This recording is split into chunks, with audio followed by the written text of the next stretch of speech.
পৃথিবীর সব দেশে বাস চলে রাস্তার উপর দিয়ে, আর আমাদের দেশে বাস চলে একে অপরের গায়ের উপর দিয়ে। এখানে বাস চালানো মানে যুদ্ধ আর প্রতিযোগিতা। এদেশে নতুন ঝকঝকে একটা বাস রাস্তায় দেখলে অভিজ্ঞ ড্রাইভাররা করুণার চোখে তাকান, কারণ বাসের গায়ে ঘষা খাওয়ার দাগ, টোল খাওয়া বডি না হলে সেই বাস কোনো জাতের মধ্যেই পড়ে না। আর সেই গাড়ির ড্রাইভারের এখনো কোনো অভিজ্ঞতাই হয়নি। এদেশে কোন চালক কত অভিজ্ঞ তা বোঝা যায় তার বাসের গায়ে কতগুলো দাগ আছে তা দেখে। যে বাসের গায়ে যত বেশি দাগ, সেই চালক তত বড় উস্তাদ। প্রতিটি দাগের পেছনে আছে এক একটি বীরত্ব গাথা।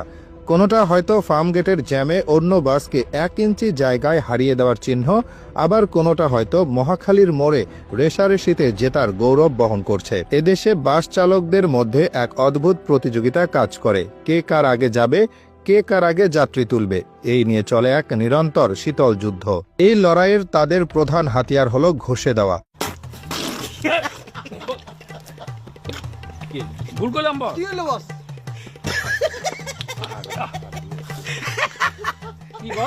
দুটো বাসের মধ্যে যখন 1 সুতার ব্যবধানও থাকে না, তখন আমাদের দেশের চালকেরা সেখান দিয়ে গাড়ি চালিয়ে দেন।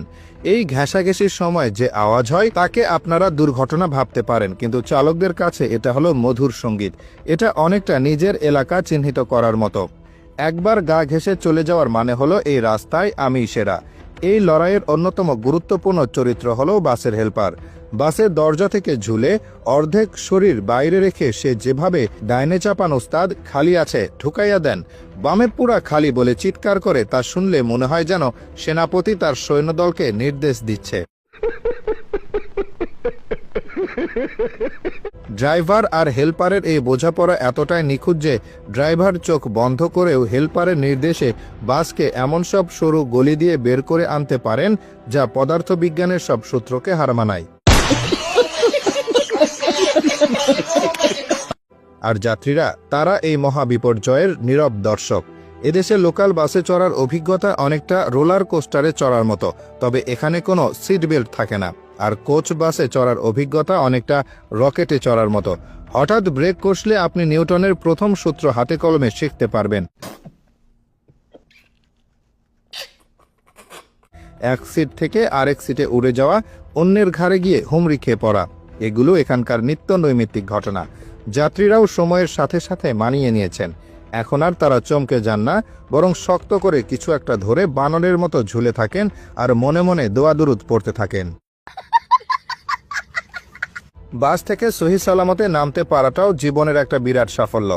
রাস্তার ট্রাফিক আইন কানুন বাস ড্রাইভারদের কাছে অনেকটা ঐচ্ছিক বিষয়।